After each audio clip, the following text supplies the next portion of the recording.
Alright, welcome back. Aussie Dad Life. Going to do just a quick what I don't like about the Fishabout Pro. So the cons, I suppose, probably for want of a better word. There's not many, but there's just a couple. The first one, which is probably my biggest bugbear, is the rear rod holders are plastic. And if you have a look down in here, they're pot riveted in.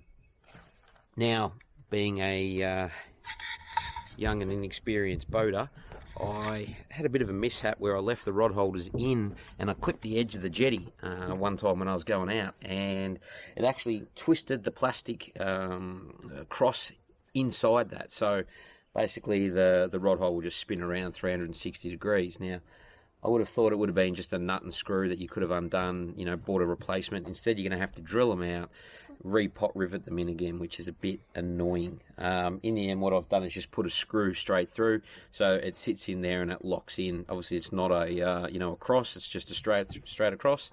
So it's sort of doing the job okay. The other thing that is a bit annoying is, due to the size, and this is the 4.3. is the bimini. Now, the bimini sits up, and if you've got more than sort of two people trying to fish out of the back, you're hard up against that. Otherwise, you've got to undo two grub screws and then flip it all over, which is a bit of a pain in the backside. I would have thought in this day and age you would have been able to get some sort of adjustable bimini that it could go forward, and so it could lean all the way against the windscreen if you wanted to get it out of the way, as opposed to having to undo, you know, two grub screws and possibly lose them over the side. You know, these day and age, I would have thought, you know, an adjustable aluminium rod with like press studs for it to sit into, so it could go either way. Apart from that, they're sort of the two main bugbears.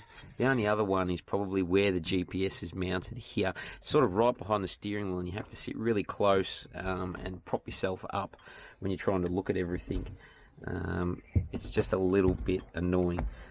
Alright, so the last thing that is a bit annoying is the fuel tank. So I've got a 60 horse, which is the maximum rated motor for this boat, but it comes with a 25 litre fuel jerry can.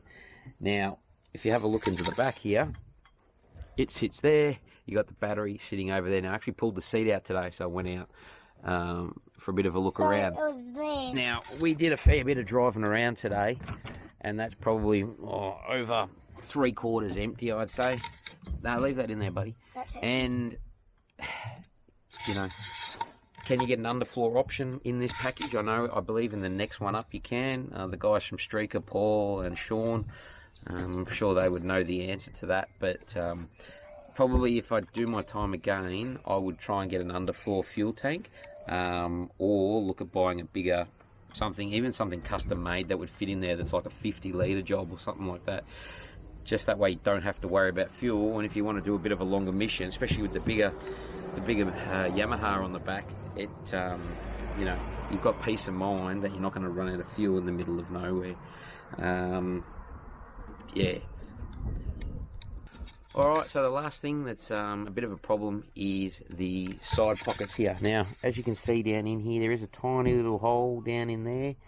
But apart from that, there's no other big hole. I might have to drill one. That way, if you get any burley pellets, any other junk in there that you shouldn't, you can blast it out and not have to worry about it, because I've got a heap of burley pellets in there, and I'm trying to vacuum them out and they're all dried and all of that sort of thing.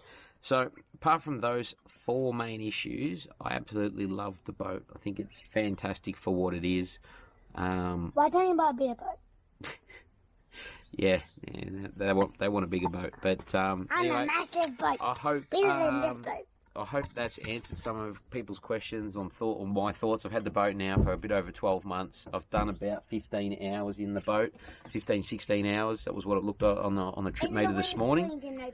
Yeah, the windscreen can open. And yeah, so got any other questions, drop me a line, and I'll catch you on the next video. Thanks for watching.